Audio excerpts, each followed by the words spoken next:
নমস্কার বন্ধুরা, আজকের আরভিএনএল তাদের কোয়ার্টার ওয়ান রেজাল্ট পাবলিশ করে দিয়েছে। চলো দেখে নেওয়া যাক। প্রথমে আমার ফিগারটা চেক করব, এখানে সমস্ত ফিগার কোটিতে আছে। এরপরে আমার সিকোয়েন্স চেক করব, 30/6/2025, 30/6/2026, okay. Year on year 31/3/2026, 30/6/2026, okay. Quarter on quarter. চলো কোম্পানির রেভিনিউটা আমরা দেখে নিই।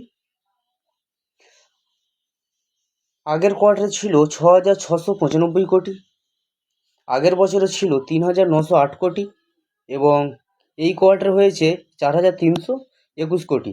এখানে বছরের সঙ্গে বছর তুলনা করলে দেখা যাচ্ছে কোম্পানি প্রায় 10 থেকে 11% মতন জাম্প দেখিয়েছে, এবং কোয়ার্টার অন কোয়ার্টার তুলনা করলে দেখা যাচ্ছে কোম্পানি প্রায় অনেকটাই ডাউন নিয়ে এসছে। প্রায় বলা চলে 35%-এর আশপাশে কোম্পানি ডাউন নিয়ে এসছে, ঠিক আছে।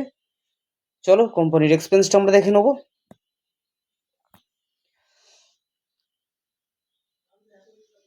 আগের কোয়ার্টারে ছিল 6,534 কোটি, আগের বছরে ছিল 3,972 কোটি, এবং এই কোয়ার্টার হয়েছে 4,244 কোটি।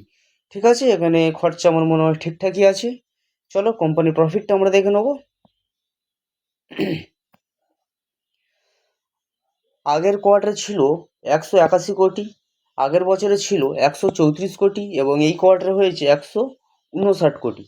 এখানে বছরের সঙ্গে বছর তুলনা করলে দেখা যাচ্ছে কোম্পানি প্রায় 19%-এর মতন জাম্প দেখিয়েছে, কিন্তু কোয়ার্টার অন কোয়ার্টার কোম্পানি অনেকটাই ডাউন দেখিয়েছে। প্রায় বলা চলে 12%-এর আশপাশে কোম্পানি ডাউন দেখিয়েছে, ঠিক আছে।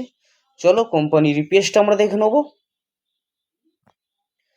আগের কোয়ার্টারে ছিল 90 পয়সা, আগের বছরে ছিল 65 পয়সা, এবং এই কোয়ার্টারে এসছে 76 পয়সা। ঠিক আছে, কোম্পানির রেজাল্ট আমরা মোটামুটি দেখে নিলাম। তো কোম্পানি মোটামুটি ঠিকঠাকই রেজাল্ট নিয়ে এসছে, তবে দেখা যাক মার্কেটে এই শেয়ারটির প্রতি কেমন রিয়াকশন দেখায়। যদি ভিডিওটি ভালো লাগে তাহলে অবশ্যই লাইক করবেন, এবং আরও আপডেট পেতে আমাদের সঙ্গে থাকবেন। ধন্যবাদ।